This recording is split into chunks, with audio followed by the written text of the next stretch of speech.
Imagine for a second, you are the god of war. You are destruction incarnate. You have biceps the size of wine kegs and a temper that topples civilizations. You are the ultimate definition of unstoppable force. And then, you get taken out by a blanket. This isn't just a story about cheating. It's the original tabloid scandal.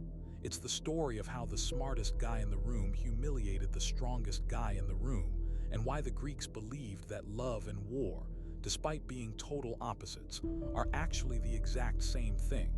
Welcome to the bedroom of the gods. Things are about to get awkward. To understand the crime, you have to understand the marriage. On one side, we have Hephaestus, the smith, the only god who actually worked for a living. He was lame, he was scarred, and he spent his days sweating over a forge. He represents order, technology, structure. And he was married to Aphrodite, the literal concept of beauty and passion. This was an arranged marriage, orchestrated by Zeus to stop the other gods from killing each other over her. It's the classic sitcom trope, the schlub and the supermodel. Except in Greek mythology, these tropes don't end with a laugh track. They end with trauma. Aphrodite is bored. Passion hates routine.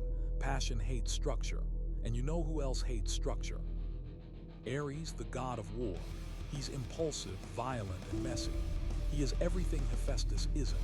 So naturally, while Hephaestus is pulling double shifts at the volcano factory, Ares and Aphrodite start collaborating. They think they're slick, but there's one rule in Greek myth: the sun sees everything. Helios spots the affair, runs to Hephaestus, and spills the tea. Now a lesser god would have grabbed a sword.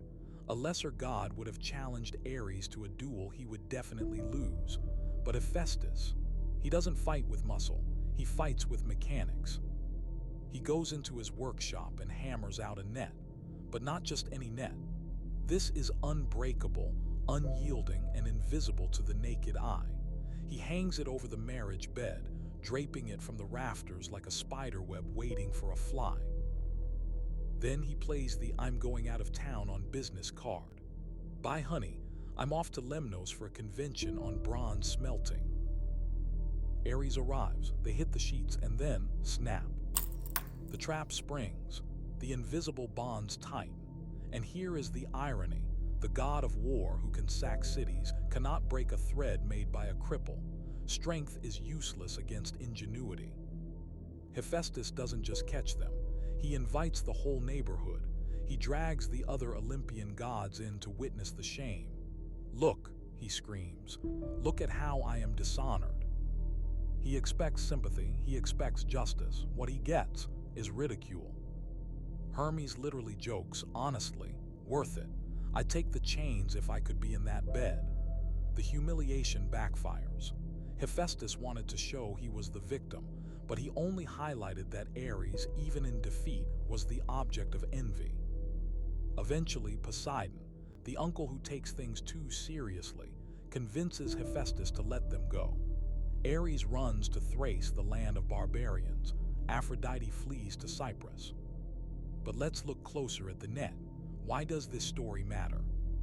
The Greeks weren't just writing gossip. They were categorizing the human experience. Ares is war. Aphrodite is love. When they come together, they create children. Do you know who their children were? Phobos, panic; Deimos, terror; and Harmonia, harmony. Think about that.